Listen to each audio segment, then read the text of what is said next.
Welcome to episode 169 of Auto Off Topic. What's up, Brad? Not too much, Andrew. How are you doing this evening? I'm doing well. Good. Have you seen Ford vs. Ferrari that came out last weekend? Was that an assignment I had that I was supposed to do? No, but I know you like to go to the movies a lot, so... I have not seen it yet. It's been a busy week. How about yourself? No, we were talking about seeing it. We didn't get to see it yet. But, I mean, I wasn't, going to run out and see it anyways, because I've been burned so many times by racing movies. Right. Wanted to wait for some reviews first? Yeah, and a lot of people said it's very good, very entertaining. Yep. So it's worth checking out, I guess. Yeah, the only complaint I've heard, other than what we already discussed a few months ago about the all-season tires and the race cars, is that it still suffers from the movie magic of racing. The only thing you need to do to win the race is shift 3 more gears up and actually push the gas pedal to the floor finally. Yeah. And then I have an opinion on that now, is that it doesn't matter because it's a Hollywood movie. Right. So that's the way Hollywood movies are made. They're fantasy. They're totally fantasy, right? So you don't question any of the weird things in any of the Marvel movies because it's a Marvel movie. So just go to this movie and enjoy it for what it is. Which is what I'm going to do, but I think that the reason that bothers people more is because the Marvel movies aren't made to be a documentary of sorts or a docudrama of sorts, whereas this is supposed to be more based in reality than, say, Spider-Man. I guess, but I bet there's issues with World War II movies. So and 100%, and I don't disagree with any of that.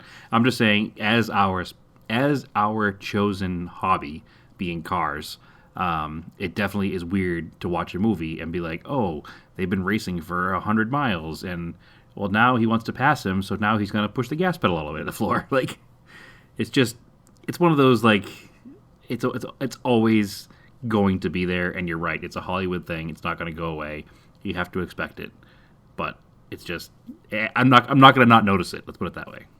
Oh, see, I just ignore it in movies like this because I just know going in, I go to watch it as a movie, right, and be entertained, and think about as long as actually it's happened. Mostly factually accurate on things they're trying to say that are factual, then I'll be okay. Yeah, I mean, I don't really care either.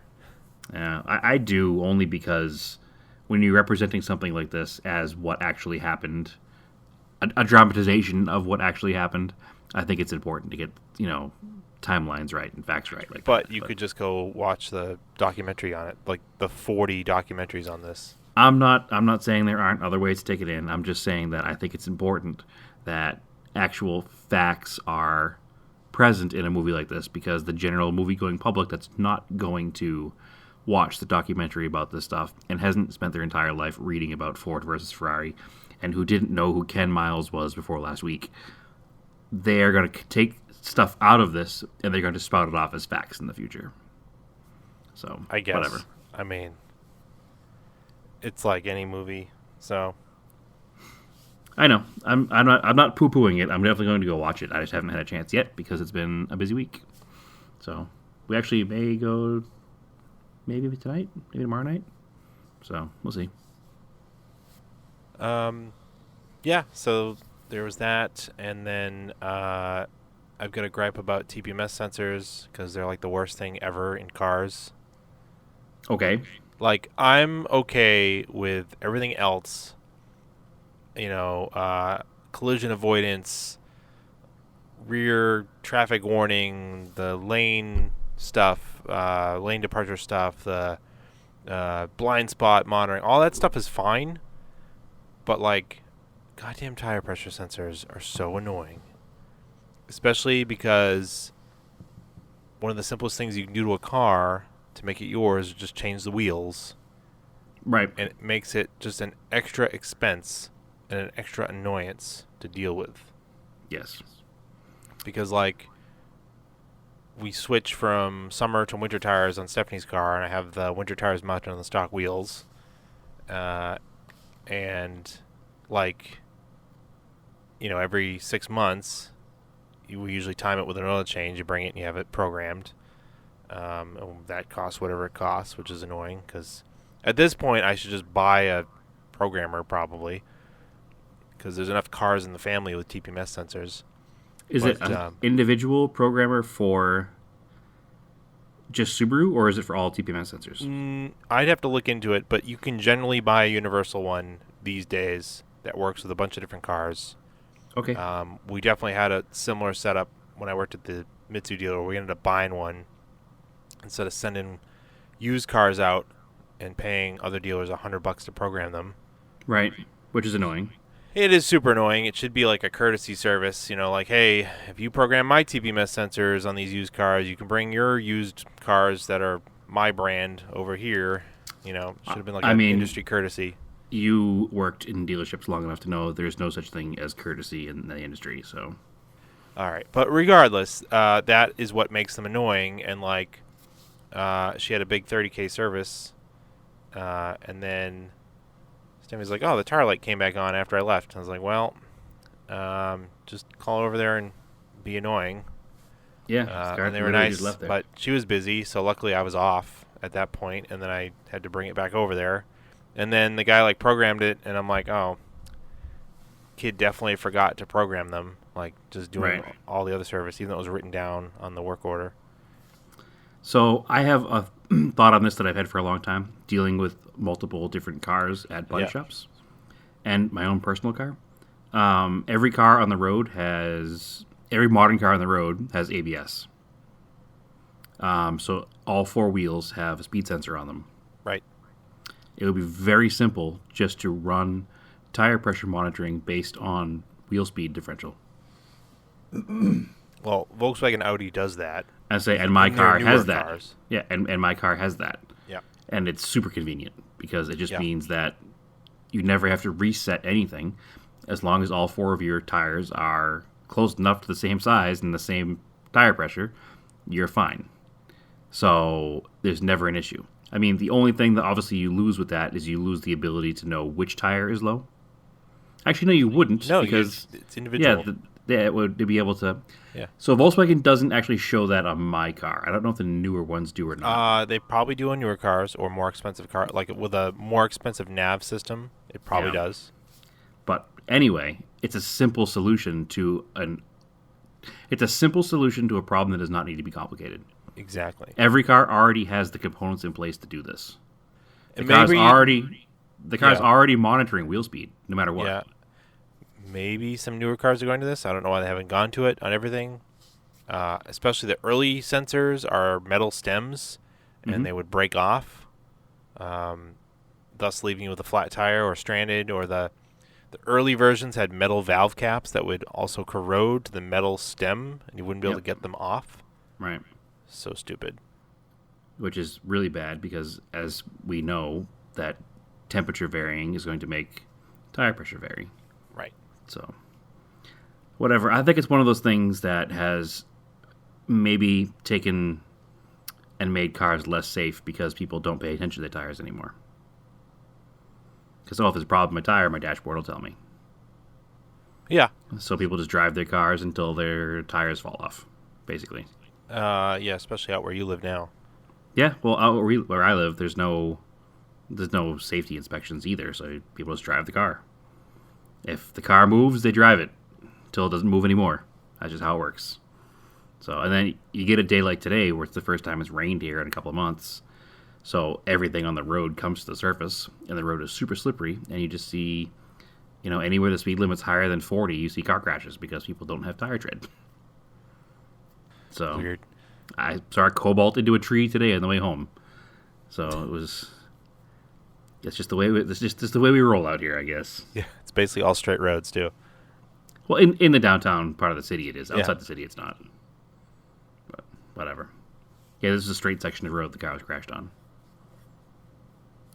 No idea how, but I couldn't even begin to figure out how the accident happened. I just know I saw it. So, but yeah, I think that's a simple solution, and I don't know why most automakers don't do it. Maybe somebody who's in automotive engineering will know why that's not more common. But it just seems like I was stoked to find out my Volkswagen didn't have sensors. Yeah. It just makes life easier. Yeah, I was surprised when I worked at the Audi dealer that they didn't. They're like, nope, just hand out regular valve stems. I was like, cool. Yeah, it's one less thing to worry about. It's one less thing to replace. It's one less thing to worry about the tire changing shop breaking and making you buy a new one. Because most tire shops, if they break one taking it off, they don't buy it. They make you buy it because they say it's, one-time use or whatever.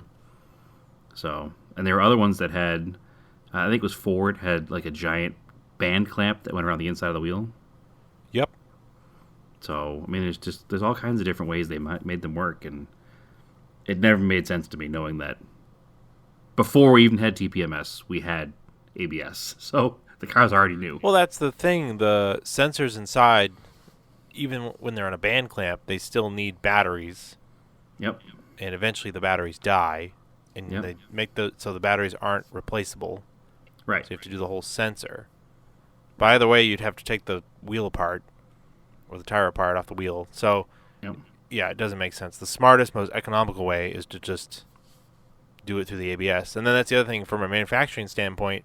You're spending less money putting these 4 extra components in a car. Right. So, I don't know. It's weird. But from a manufacturing standpoint, you're also losing money by not making people buy them 15 times over the life of the car. Oh, I mean, they don't really make that much off of TPMS sensors. Some of them are very expensive. They're on incredibly cars. expensive, but Yeah. I don't think the goal is like, hey, we're going to sell this car, but where we're going to really make it is on the TPMS sensors. You're probably not. You're probably right, but I mean, they certainly do make money on parts, so it's definitely a factor. But then again, I used to deal with Ford ABS sensors back in the day, like late 90s, early 2000s Fords. A lot of times the tone rings would just break. So you wouldn't have ABS in those cars. They'd break a lot, and then you'd take the axle shaft out and put a new tone ring on the axle shaft. So, but that was just whatever kind of metal they were using. Apparently wasn't of the best quality for the Northeast climate that we lived in. All right. So enough about annoying TPMS sensors. Speaking of Ford, the Mach E has been officially released at which auto show? I forget which auto show. LA? I thought LA was later, but it doesn't matter. Some auto show. New York, Detroit? I don't know. One of them. I don't know. What do you think? Well, we already had our discussion about the fact that it should be called the E-Explorer. Mm-hmm. So I won't harp on that anymore. It's not unattractive. No, it's good looking. I wouldn't go that far, but it's not unattractive. It's not offensive looking. I Funny think it's thing, better. I think it's better looking than the Tesla that it's compared to. Yeah, it does look like the new Aston Martin, either a plug-in hybrid SUV or full electric SUV, Okay. because it has that very similar Ford styling from like 10 years ago. Right. Well, yeah, because part of Aston Martin's heritage now, I said Austin, oof. Part of Aston Martin's heritage now is some Ford in it, so maybe that's why. Yeah. I do like that it has, even though it's not an actual grill, that it does have a grill design on it. Because what I don't like about Teslas is that the fact that they don't have a grill, and it looks kind of weird to me. So this brings me back to my 1971 NSU. I know. It doesn't. It has a fake grill. Yeah, but it's, And then it's like a styling thing, but it's not bad because cars have grills. So when you take the grill away from a car, it makes it look odd. And it's just because it's the only one like that. So when they sold the NSU, they put this fake metal grill simulator, they called it, across the front of the car. Just make it blend in with traffic a little more, and it's appreciated. And I've seen some of the Fords have it painted body color, and then isn't there like the GT or something comes with a black grill? I guess. Yeah. But I was thinking of like a Type 2, like a squareback Volkswagen that doesn't really have a grill. No, that's true. But just the design of the car, it looks good without it. Yeah. Yeah, it works. I guess a Corvair really doesn't either. But, I don't know. Like the Beetle doesn't either, but the Beetle has such a different design than most cars on the road, it doesn't matter. Or a Porsche or something just has little grills in the bottom. I don't know. Maybe we're just used to those cars, but all the Tesla models look weird because they have a weird like beak in the front of them. Because the car comes to a point and then like wraps back around under, and there's no real need for it because there's nothing there, and there's no need to put a grill because there's nothing there to cool. So I understand why it's not there, but it just looks off to me. So Quick correction, pedantic about the Aston Martin. I'm sorry, it's not a. I don't know why I thought it was a hybrid. It's just Aston Martin's first SUV. That's what it is. Okay. Cool. I don't know anything about it. What's it called? Aston Martin SUV. That's just what it's called? I mean, it looks like... kind of looks like a Porsche Macan, Cayman. So you just sent me a picture of it, It's, and I'm looking at it, and it looks to me like a Porsche SUV with a Ford Fusion grille. right? That's all I can see. I mean, hey, if you got to build these to make some money as a sports car company, I get it. Well, I've had that discussion with a few people at work or online or wherever over the past week that are complaining about the Mustang name being used in an SUV. And we had a whole discussion about that, but it all comes back to Porsche. Porsche made sports cars. And everybody said Porsche should never make a sedan, should never make an SUV. And they built an SUV and everybody bought it. Right. And they built a sedan and everybody bought it. Right. So now all these other manufacturers, these less niche manufacturers, are looking at this going, oh, if this smaller volume manufacturer can make real car money by selling SUVs and sedans on their iconic name, then what the hell? Why don't we? Exactly. So that's what Ford is doing now, and I've heard nothing but rumors over the past year that GM is going to break Corvette off into its own brand. Okay. To compete with Porsche, and there's going to be a Corvette sedan and a Corvette SUV just to be into the Porsche market. So I think in the 2019 or coming into 2020 space that we're in, it doesn't offend me and it makes sense. Because if you can sell a product with that name, then you might as well. Because people are going to buy it. And you're not replacing the Mustang. You're not replacing the Porsche 911. You didn't replace it, to take it back to our world, you didn't replace the Eclipse with the Eclipse Cross. You just made new models to supplant and to be with the other models. So I don't see it as a bad thing. I mean, at first it was like, oh, shocking, Porsche made an SUV, the end is nigh, the world is ending, car enthusiasm is over forever. But once these things came out and we saw there was kind of a place for it, for a buyer that had it, it's not for me. I'm not going to buy one. But I'm not going to poo-poo Porsche for trying to make money. I'm not going to poo-poo Ford for calling this thing a Mustang, even though I still think it should be called an Explorer. I'm not going to poo-poo them, though, for calling it a Mustang and making a electric SUV that has a similar range to an already available electric SUV. It's a little bit slower, but not a lot slower than the currently available Tesla SUV. But the important thing is it's like $60,000. Yeah. So it's half the price. I don't know what a Tesla SUV goes for, but I know it's into six figures. Oh yeah, it's probably $100,000. So you're talking almost half the price for similar technology and similar range. Yeah. I don't see why they're not going to have a million of these things on the road. They can sell them as fast as they can build them, I'm pretty sure. Because in the day and age that we're in, $60,000 for an SUV isn't absurd. No. It's more than I would spend. It's more than you would spend. It's more than most of our listeners would probably spend because we all like $800 specials. But at the end of the day, it's not outrageous. And it's not outrageous for Ford's first foray into this kind of technology. So I don't want to... I sit here in my ideal brain saying I don't want to talk about electric cars. I don't want to have anything to do with electric cars. I want to drive carburetors till I die. But I also have to understand that the time is coming. It's changing. And we're already dinosaurs, so... You're probably going to have an electric car at some point, and... I might. You're probably going to have an electric hot-rodded car at some point. It's entirely possible. I could see myself driving a electric Colt around. It's not that you have to give up everything that you have. Like, that doesn't mean that, like...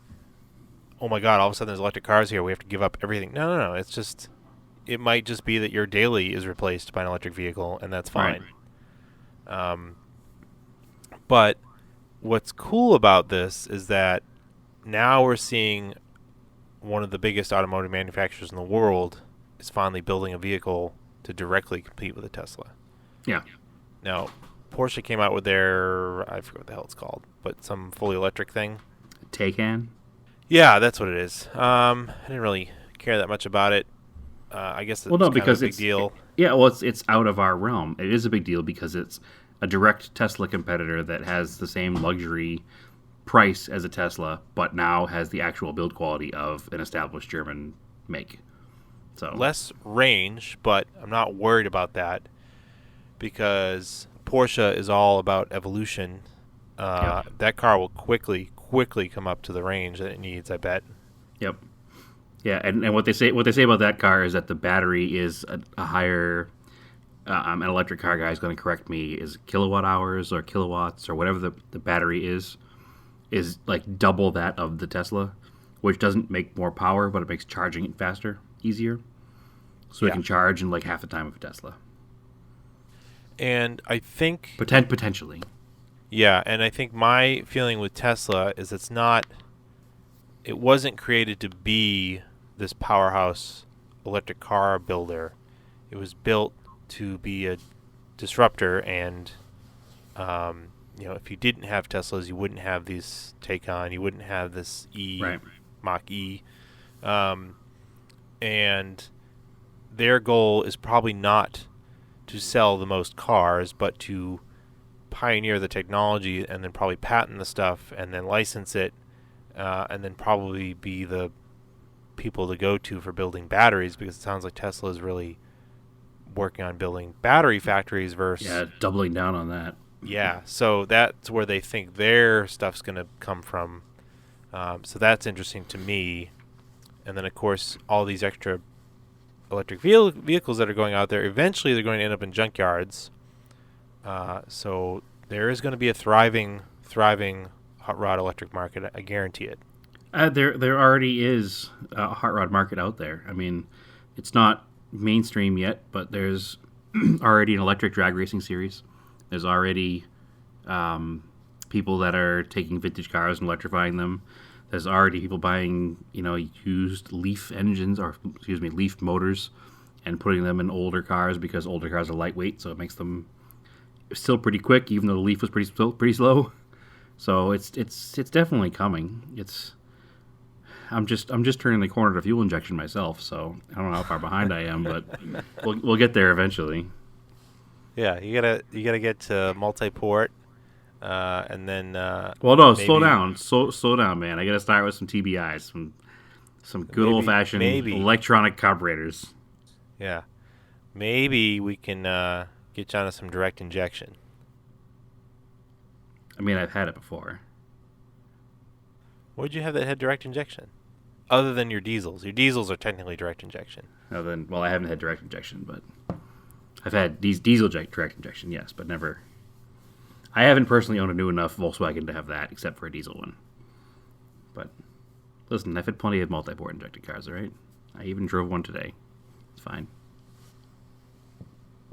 Anyway, so yeah, I think that the vehicle is interesting. Going back to the Mach E, I think it's interesting. I think that we'll start seeing them on the road. I don't think they're gonna have a problem selling them.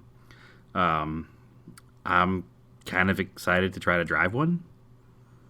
I haven't driven a Tesla outside of a parking lot either yet, so I'm kind of interested to try to drive these electric things and see what the future holds. And my electric experience goes nothing beyond riding in the passenger seat of a early Tesla and driving go-karts. So yeah, we'll see what's next. I mean, I was considering an e-Golf. There's still, in my opinion, not enough rebates for how much they cost. Not in Massachusetts. In other states there are. Yeah, because California. That's the problem with them, is there's a $10,000 premium on top of a GTI. Yep. And for me, a GTI would be way more fun. Right. If the e-Golf was cheaper than the GTI, it would make it more seriously considered. Yeah, I get that for sure. Yeah, that's what Ford coming out with this vehicle, and as just like anything, a 45-inch flat screen television was 10 grand at one point, and now Right. they're $325. So it's just like anything when technology is involved, the prices of these things will come down, and as the prices come down, we'll see more and more of them, and more people can adopt. I could honestly see myself like dipping my toes in the water of the electric vehicles with a motorcycle. Yes. That would kind of be more my potential thoughts about buying something like that. And there's a few of them out there already too. Yeah, that definitely interests me. Because they're like, that is almost like the perfect vehicle to be electrified. Mm-hmm. Because they already, they kind of don't have as strict emission standards. They do have more emission standards now, but it's one less gas engine on the road. And then you don't even need to have a transmission. Right. So, like, as far as, the challenge of, using the clutch and shifting a motorcycle, it's not super hard. You can get it, but immediately off the bat, you don't have to do it. I think the coolest thing about electric motorcycles currently is that the regulations for producing and selling a motorcycle are so much lower than a car. A motorcycle doesn't have crash standards. It doesn't have airbags. It doesn't need to be crash tested.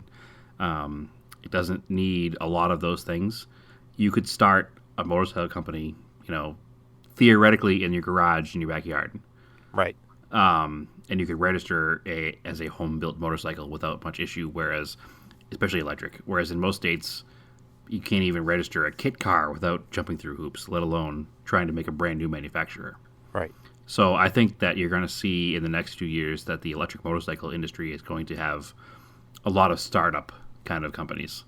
It'll be like, computers in the 80s, but for electric motorcycles now. There'll be tons of them coming out. And then eventually the market will dictate that you can buy one pretty affordably, and I could see myself having an electric motorcycle. Oh, yeah. Once Harley's got one, but it's too expensive right now. It's like 30 grand. It yeah, doesn't they make any kind of. sense. I think they made a mistake making it so expensive, even though it's a nice product. Right. It needs to be half. It needs to be half that. Yeah, to get people to adopt it. Yeah. But yeah, once you get a Honda, a Yamaha to come out with one that's between 7 and 10 grand. Yep. Yeah, that'll take off.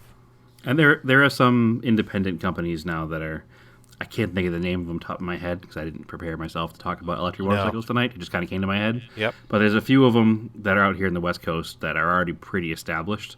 And I've seen a couple of them running around town, and they're neat looking bikes. So I can see myself possibly doing that. I think the other thing that we need to make sure happens as far as the electric, cars coming out is I'm not familiar with the charging systems. Yeah. I know I see Tesla superchargers all over the place at malls and whatever, but you can only charge a Tesla there, correct? Off the top of my head, I believe so. There is, I did look into this a few years ago, there are standards for charging. That's like what we a need. standard style charger. And we need to make it consistent for a long time. Like, cars have always just had a hole you put gas in. We can't have this, cell phone charging thing where you have a USB and then a USB mini and a USB micro and a USB-C, and it can't be changing all the time. It needs to be something that's going to work for a long time. I think the SAE has established a standard for the U.S., and I believe there's a standard for Japan, and there's probably a European standard, which would make sense. Right. So when you drive your car to Europe, you have to bring the adapter with you, like your hairdresser. Yeah. Right. Yeah, the two-prong adapter. Yeah. But, yeah, it was 25 years when we're importing used electric cars. We'll have to worry about the standards of plugging them in. But, I don't know. It's an interesting future, and, I've gone full circle on it since probably the first time we talked about it, because I was pretty anti it before, and I don't know, maybe it's just being hit with it and seeing more of it and, talking about it more and seeing more of them and knowing that they're not going to be terrible cars. Maybe I'm kind of turning the corner a little bit. Yeah, it doesn't mean that I don't want to play with old cars anymore. I just I'm a curious person. I just want to know about this technology. I want to keep up with it because it's Yeah. interesting. It's just another piece of car tech to nerd out over. So Yep. that's why I'm into electric cars or into talking about them. Yep. Absolutely. Speaking of old junk cars, Yep. have you worked on anything recently? I've only put in the compass bulbs into the Montero. And did it solve the problem of not having lights? Yeah. Excellent. I thought they turned on when you turn the lights on, but apparently they run all the time, and that's probably why they burned out. Oh, okay. Well, it's hard to see that thing during the day, so that makes sense. Yeah, because it's just an LCD, old school LCD. And then, like, maybe that's what happened to the original one. Like, the bulbs just got too hot, and then they burned the backside of it, because that's what it looked like. Yeah, potentially. But yeah, the junkyard one that I got had burned out bulbs, so I got new ones at the dealer for like the two bulbs were like $5 and change. The plastic screw-in bases. Yeah, they're Okay. very specific. I couldn't just pop like a couple of not 194s. They're really tiny, the tiny bulbs that usually go in the cluster. You can pull those out and Right. swap them. But yeah, they had their own little bulbs. And yeah, it's great. And then I got to do the fun calibration, which is you go to a big parking lot and you drive around it in a at circle. figure 8. Okay. Well, it's like when you calibrate your cell phone, you have to like swing it in a circular, or say a figure 8 motion in front of you. So it's probably a very similar technique to Yep. resetting the thing in the truck. But I haven't done a lot myself in the past week. The Eclipse, I finally did that oil change last week I talked about. So before I drove it down there, I've had a nasty lifter tick in that car since I got it. And it's a strange lifter tick because it's not consistent. You can have the car idling at 900 RPM, and the lifters will be quiet, and then they'll start ticking, and then they'll be quiet again. And you can be driving the car at 4,000 RPM, and the lifters will be quiet, and then they'll start ticking, and they'll be quiet again. So it didn't make much sense other than the fact that their products were dirty and sticky. So before I did that oil change, I dumped half a bottle of Seafoam into the oil, and I drove it through two cycles of like warming and cooling, and it's made a remarkable difference. So it still happens, just less often. So I think I'll be doing that again before I do the next oil change. I may even do an oil change early, just to help clean it out a little bit more.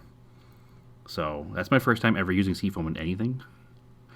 So it definitely made a noticeable difference. It's not like hey, I did something, so maybe it's better. But it's 100%. Yeah, I don't definitely know what the stuff is chemically. It's some sort of detergent thing because you can put it in fuel, you can put it in oil. But yeah, it does seem to work. Yep. It's like. Well, the other trick I've heard people put a little bit of Marble Mystery Oil in with noisy lifters in a Mitsubishi, which maybe I could do too, but I wanted to get it cleaned out as best as possible. I mean, obviously we can pull the valve cover off, pull the cams out, and well, that requires doing a time belt clean the lifters, so but that's annoying. Right, I was trying to avoid doing that. And worst case scenario, if I do have to do it, I'll do it. But if I can make it quieter for now, I'll make it quieter for now. Yeah. So, especially because the timing belt only has like 4,000 miles on it. Well, you wouldn't have to replace it, but you'd have to take it off and reset it. You might as well replace it at that point. Even if you buy yourself an extra 4,000 miles for $30, whatever. So the if you ever have them out, you'll see like it's like a pinhole, and then the revised ones just have like a much bigger opening. Yep. And I don't know if the original style was that they didn't want the oil to drain down as quick. It was probably that, so you wouldn't get a huge clatter on startup. Right. But then the downside of that is that they clog easily and then just rattle anyways. So. Yeah. Well, if I do take it apart, I probably will put the revised ones in there. I probably would not reuse those ones. So. Oh yeah. I think you can only buy the revised. Yeah, you can only buy the revised ones now anyway. So yeah. Other than just cleaning those, I would just buy new ones. So. And then the funny thing too is that like I've got revised ones in both of my cars, but I never noticed that neither one of them clatters on startup. So I don't know. It's like, and those cars will sit for weeks at a time.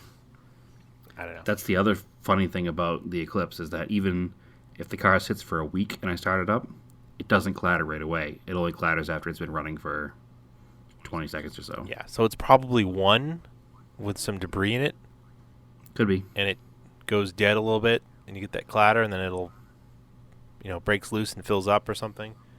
Yeah, I don't know. But nonetheless, it's a little less annoying than it was. It used to be anytime I would pull into a parking lot or something, I'd be almost embarrassed because it was so loud coming out of the car. But it's definitely a lot. It's calmed down a lot now, so that's good. I think it keeps getting better. So I'm having an issue now also with the Volkswagen. Oh yeah?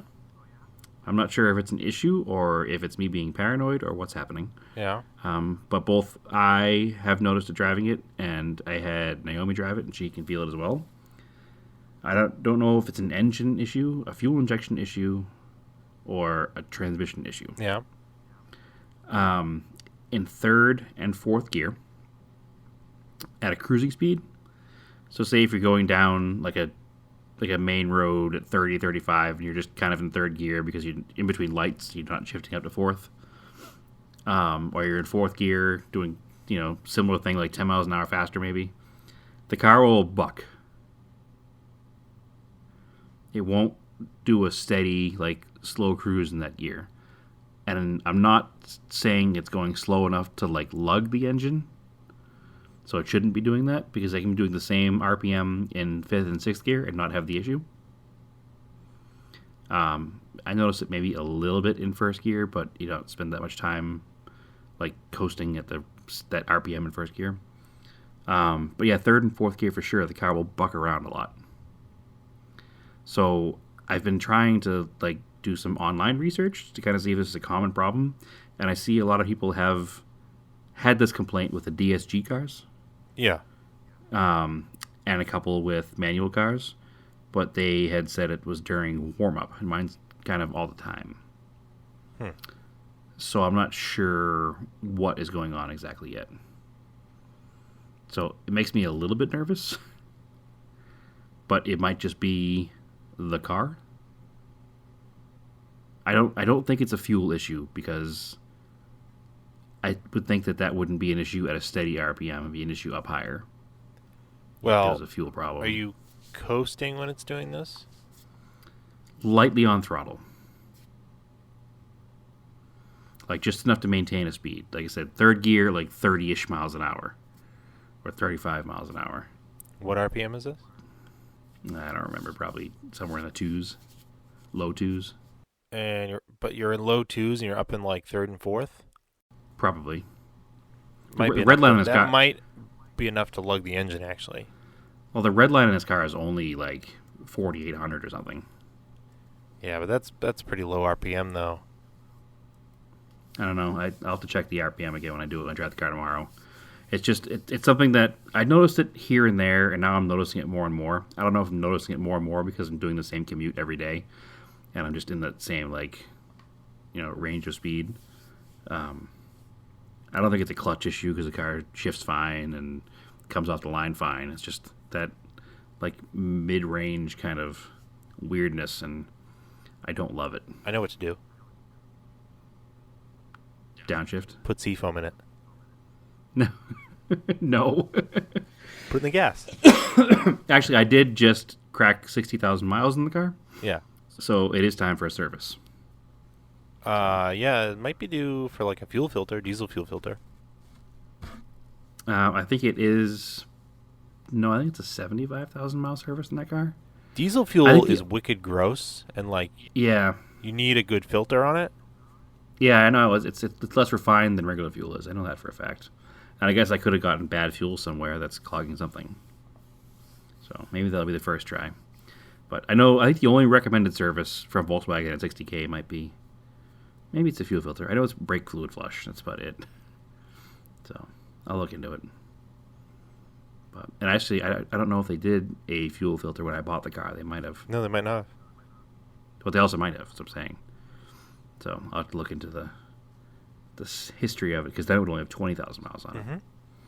So I do know that changing the fuel filter in my truck when I had it made a huge difference. Yeah. Because it was barely driving. Mm-hmm.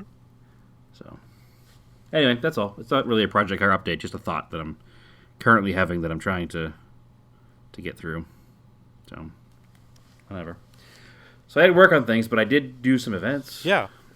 You sent me some pictures. Where'd you go? So it's wintertime, which means that you guys are all putting cars away and the roads are salted. That's right.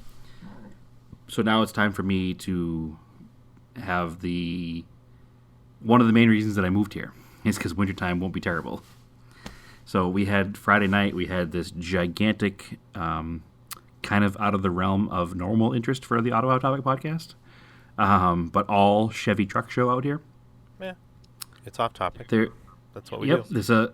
And I've always liked Chevy trucks. Actually, when I was a kid, like a 68 to 72 Chevy truck was like my dream. So, there's a company out here called like Dino's Appliance. And Dino's Appliance, the guy who owns it is a huge Chevy truck nerd. And he started hosting these events called Dino's Chevy Only. Mm-hmm. And Dino's Chevy Only events have quickly become like, if you own a Chevy C10 truck, or any Chevy truck pretty much at this point, from like 95 down. So the square body style to the replacement right after that, but not beyond that. You come from all over the country to go to Dino's shows. Interesting. So he has what his big show here is called the Git Down, the GIT Down, the Git Down, because it's Southern, I guess, or whatever. But anyway, so Dino's Git Down was last Friday night at a big mall that we have here in outside of Phoenix, the Westgate, and they were probably at the peak of the show. There were probably 400 trucks there. Whoa! And this is on a work day. It was Friday, like midday Friday. Show started at like noontime. I didn't even get there until after dark because I was at work. But after 5, there was still probably 300 trucks there easily. And it definitely reignited my love of old Chevy trucks for sure, because there's so many parts vendors out there for these things now. There were trucks there from the 30s through the mid 90s, and various customs from lowrider style to jacked up monster truck style and everything in between. And it was neat because you would think that if you were at a show that was just Chevy pickup trucks, it would get boring after a while.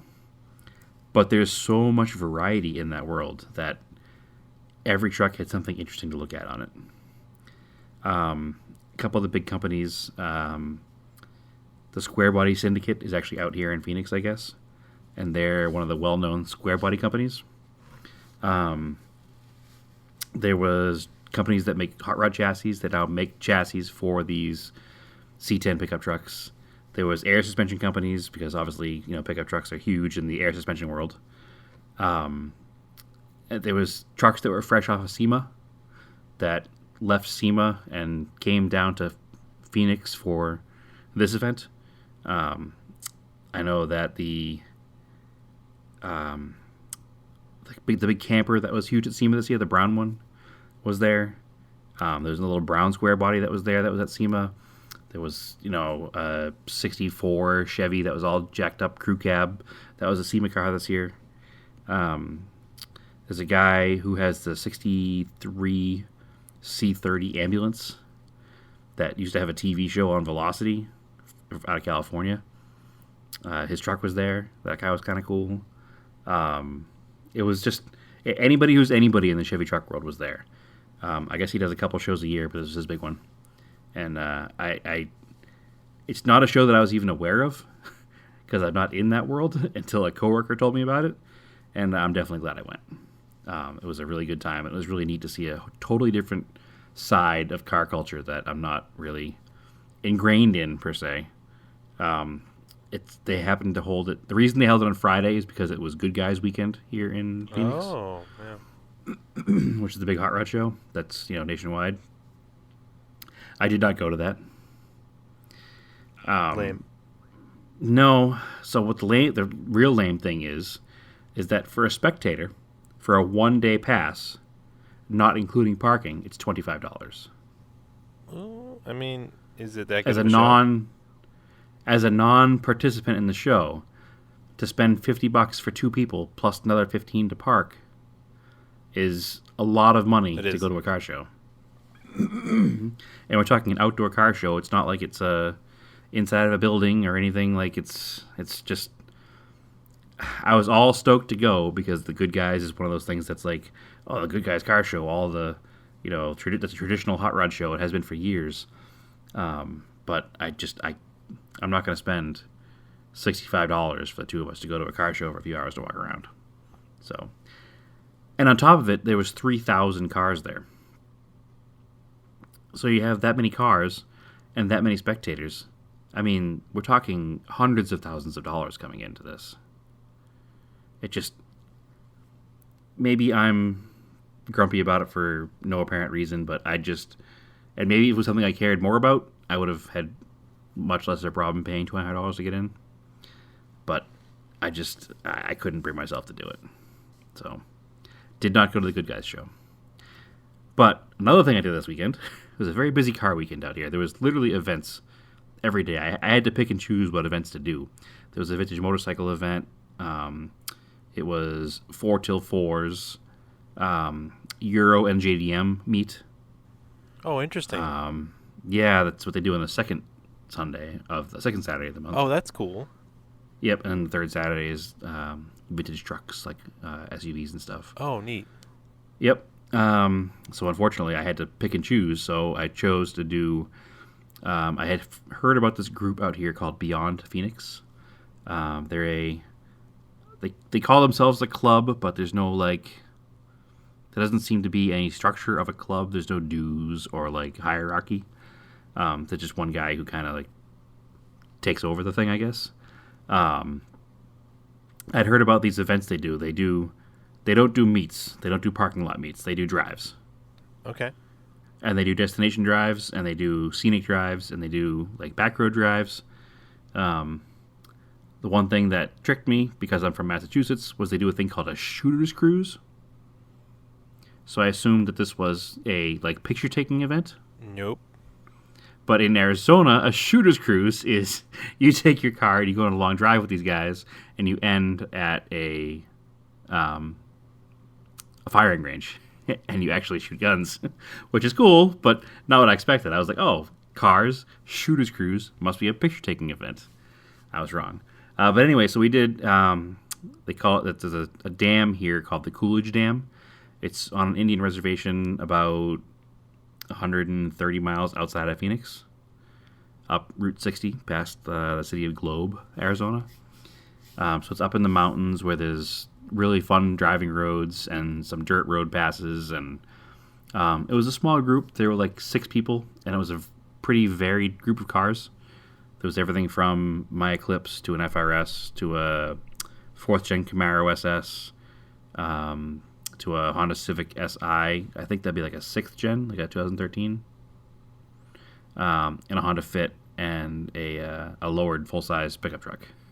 So it was a pretty varied group of cars, decent group of people. It was neat to kind of get into a whole another realm of car culture out here in Arizona. And I'll certainly be doing more drives with them because it was both respectful to other people on the road and fun at the same time. So it was definitely a good time, and I can't wait to do more things with these guys because why not? We have cars to drive them. I like this idea of having cruises versus meets, and it's a new group of people to talk cars with, So it was a good time. It reminded me a lot of being a much younger enthusiast, back when we were in our early 20s, and we'd have our local car forums, and we'd go out and meet up and just drive around all night. It reminded me a lot more of those times in my life, but everybody that was involved was, the guy that runs it's probably 50. So yeah. It was an older group of enthusiasts, and I mean, it was just an old school style hangout like we used to have back in the day, and I appreciated that, and it was fun. So it's a good cheap day. Just pay for some gas and go out and drive around. Explore new parts of places you haven't been before. So that's what we're into cars for. Ultimately, in the end, is to drive them, right? So it was definitely a change of pace. So I enjoyed it. Cool. Yeah. Any car events out there? Oh wait, sorry. Burn. Yeah. Yeah. Nope. Not much else. Nope. Just playing Forza. Yeah. Actually, I've been playing Wreckfest. Oh, that's right too. I have to buy that. It's just super fun. You don't have to think about it. It's just super fun. Right, just crash. Yep. That sounds fun. All right. So yeah, I think that's an episode. Yeah, sounds good to me. Until next week. As always, follow us on Facebook, Auto Off Topic Podcast, Auto Off Topic on Instagram. Follow me, Erased in Anger on Instagram. Brad, where can they find you? They can find me on Instagram at TSISS350. Cool. And I think you put up pictures of that Chevy show. I put them on our Auto Off Topic page. Yep. Yep. And I don't know if you had any more pictures from that drive you could put on the Auto Off Topic page. I have a ton. I just haven't had a chance to edit them yet because of work and life. So, hopefully later this week. All right, cool. So, as always, keep cars analog and aim for the roses.